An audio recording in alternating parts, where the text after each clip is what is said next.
무기력하고 우울한 사람들은 일단 일기를 쓰세요. 생각은 많은데 내가 막 정확히 뭘 생각하는지도 모르겠어. 이제 생각을 하다 나 뭐 생각하는지도 모르겠어. 그냥 감정만 남았어. 그러면 그냥 우울한 감정 자체에 점점 매몰되는 거예요. 생각이 막 배출이 안 되니까 막연하게 무기력하고 막연하게 불안하고 우울해지는 거거든요. 그러니까 글로 써서 내가 정확히 뭐 때문에 힘든지 좀 눈으로 보세요. 그 실체를 좀 직면하세요. 그러다 보면요. 그게 그렇게 대단한 게 아닙니다. 내 아픔이라는 게. 그리고 그렇게 쓰다 보면 사람이 항상 그 자리에 머물러 있지 않아요. 어느 순간 다른 곳을 쳐다보게 되거든요. 아, 내가 이런 것 때문에 힘든 거였구나. 가 되면 그 다음 스텝으로 나 이제 그러면 뭘 해야 되지? 그냥 자연스럽게 사고가 이렇게 나아가게 되어 있어요. 자연스럽게. 그러니까 그렇게 자연스럽게 되기까지 좀 인내심을 가지고 자기 안을 파헤쳐 보세요. 글로써 생각으로 하면 다 날아가 버리거든요. 그게 은근히 재밌어요. 진짜 재밌어요. 그러니까 남들이랑 얘기하는 것보다도 저는 훨씬 재밌어요. 나 스스로랑 얘기하는 게 이제는. 그러니까 자아탐구 아주 그냥 흥미진진해. 막 내 안에서 뭐가 나올지 잘 모르거든, 나도. 그래서 제가 남의 일기장 보는 건 좀 재밌으니까 다음번 영상에서 제가 이때쯤 썼던 글들을 좀 공개하도록 할게요. 그래서 일기를 쓰면 좋은 점은 제가 생각했을 땐 크게 두 가지인 것 같아요. 여러분, 글을 쓰는 것만으로도 자가 치유가 된다는 거 알고 계세요? 이게 김영하 작가님께서 하신 말씀이신데요. 우리는 누구나 본투비 스토리텔러라서 스스로의 과거를 자신만의 관점으로 재구성하고 의미를 부여해서 서사화한대요. 예를 들면 저는 어렸을 때부터 아빠가 술 마시면 집에 잘 못 들어갔어요. 엄마가 학교 끝나면 도서관 가 있으라 이렇게 얘기를 하면 저는 그거를 아빠 술 마셨으니까 집 들어가지 마라 이 뜻으로 받아들였거든요. 그게 맞았기도 했고 그래서 학교 끝나면 그런 문자가 와 있을 때 아빠 술 마셨구나 하고 도서관에 많이 갔어요. 근데 도서관에 가면 할 게 없잖아요. 지금처럼 뭐 스마트폰이 이렇게 있었던 것도 아니었어서 그러면 심심하니까 그냥 있다가 널린 게 책이잖아요. 그러니까 하나 그냥 뽑아서 읽게 되는 거예요. 그래서 어렸을 때부터 일단 책을 많이 읽었고 뭐 제가 원치 않았지만 그리고 타고나게 상상력이 좀 풍부한 것도 있고 뭐 그러다 보니까 이제 대학교도 좀 국문과로 오게 되고 이렇게 나에게 닥친 불행을 좀 나만의 방식으로 좀 재해석하는 거예요. 저는 뭐 그 당시에 그 뭐 고통스러웠던 순간들이 그때 당시에는 고통스러웠지만 결국엔 그것도 나라고 생각하거든요. 뭐 과거를 바꿀 수도 없는 일이고. 그래서 여러분도 여러분만의 고통스러운 과거, 기억들이 있을 거예요. 근데 만약에 그 기억이 아직도 지금의 나를 옭아맨다. 그 기억 때문에 나 진짜 너무 힘들어서 미래까지 좀먹는다 싶으면 그 힘든 거를 한번 써보세요. 저도 힘든 시기에 일기를 진짜 많이 썼고 그리고 사실 기쁠 때는 잘 안 쓰게 돼요, 글을. 뭐 사실 쓸 틈이 없다는 게 맞는 말인데 기쁠 때는 기쁜 걸 막 즐기고 누리기에도 되게 아까운 시간이잖아요. 그러니까 현재를 막 복귀할 틈이 없어요. 일단 즐기기 바쁘지. 그리고 전 그게 맞는 거라고도 생각하고요. 근데 고통스러울 때, 막 정체되어 있을 때, 고독할 때 이럴 때는 일기를 많이 쓰게 되더라고요. 근데 저는 그게 그런 순간이 오면은 이게 내가 앞으로 지금 성장할 타이밍이구나. 스스로의 내면을 다시 보면서 앞으로 나아갈 원동력을 얻는 타임이구나 라고 생각해요. 그리고 두 번째가 이제 자기객관화 그리고 이로 인한 성장인데요. 제가 아까 21살 때 힘들었다 그랬죠. 근데 22살 겨울에 또 한 번 힘들었던 시기가 있었어요. 매년마다 힘드냐. 근데 그때는 약간 결이 달라요.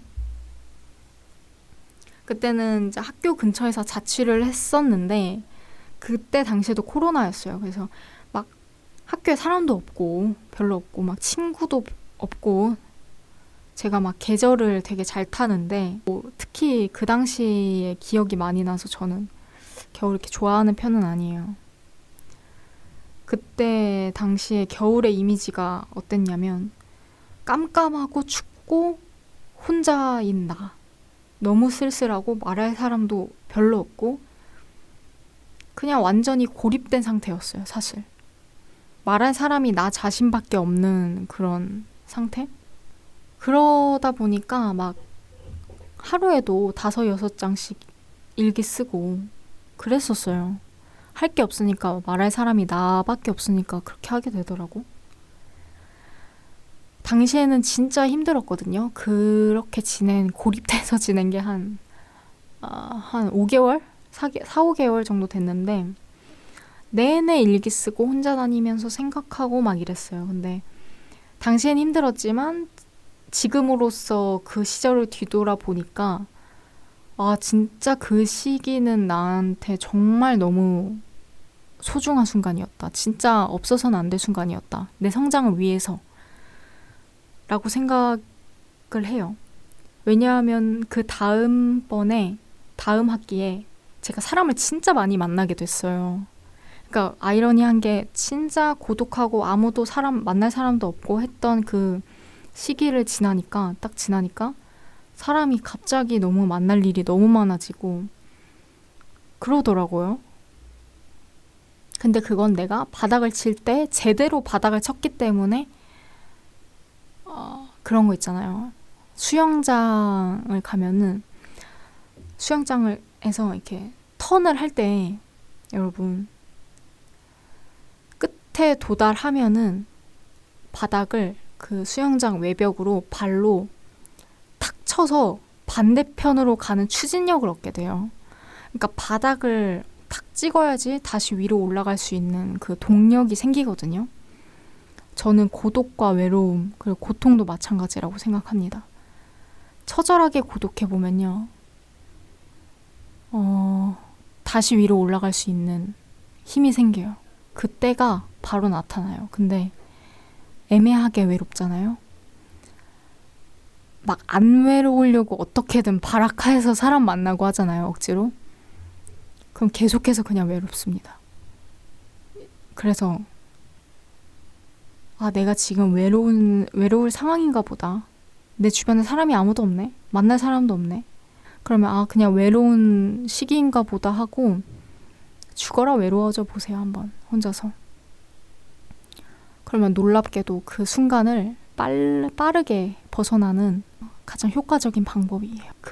저도 그 고독한 시기가 있었죠. 그래서 그때 일기를 엄청 많이 썼었는데 그러다 보니까 막 지금 내가 처한 환경에 대해서 되게 객관적으로 볼 수 있게 되더라고요. 그러니까 내 안에 또 다른 자아가 막 이렇게 얘기하는 거죠. 너는 지금 고립된 상황에 처했어. 누가 봐도 이거는 그냥 고립된 상황이야. 근데 내가 장담하건대 이 시기가 영원하진 않을 거야. 넌 평생 이 상태로 머물러 있진 않을 거야. 이때 쓴 일기인데 신기하게도 되게 굉장히 확신에 찬 말투죠. 마치 미래에서 온 것 마냥 이 상황의 의미를 다 알고 막 내 삶을 이렇게 지켜보고 있는 그런 존재 마냥. 근데 실제로 다음 연도부터 굉장히 사람을 많이 만나게 됐어요. 상황적으로 그렇게 변하더라고요. 그래서 이때 이후로 제가 믿게 된 게 사람은 스스로 고립될 때 폭발적으로 성장을 하는구나. 그리고 내 안으로 막 침잠할 시기가 있고 반면에 사람을 많이 만나면서 나 자신을 알릴 시기가 있구나. 다 시기라는 게 있구나. 그래서 때 되면 이 시기도 지나가는데 내가 외로울 때 확실하게 외로워야지 다음 스테이지로 넘어갈 수 있다는 거. 막 애매하게 안 외로우려고 슬쩍 막 이렇게 넘어가고 뭉개고 이러면 외로운 그 시기가 진짜 한도 끝도 없이 지속될 뿐이고 다음 스테이지로 넘어갈 수가 없다. 왜냐면 해당 스테이지에서 내가 얻어야 하는 게 있는데 그걸 못 얻었으니까 다음 스테이지로 못 나가는 거예요.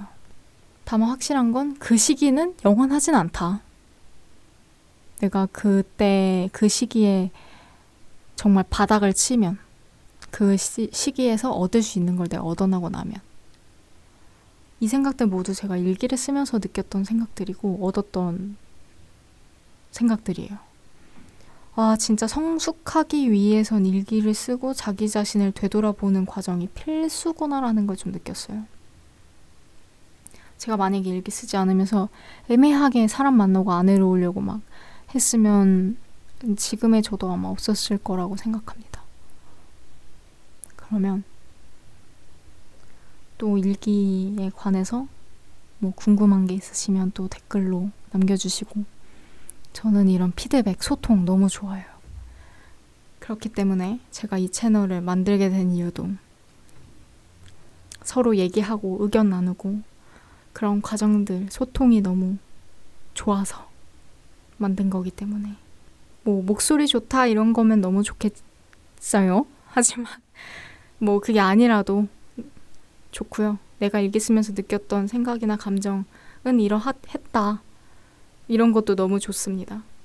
그러면 여기까지 하겠습니다. 저는 다음번에 또 올게요. 안녕.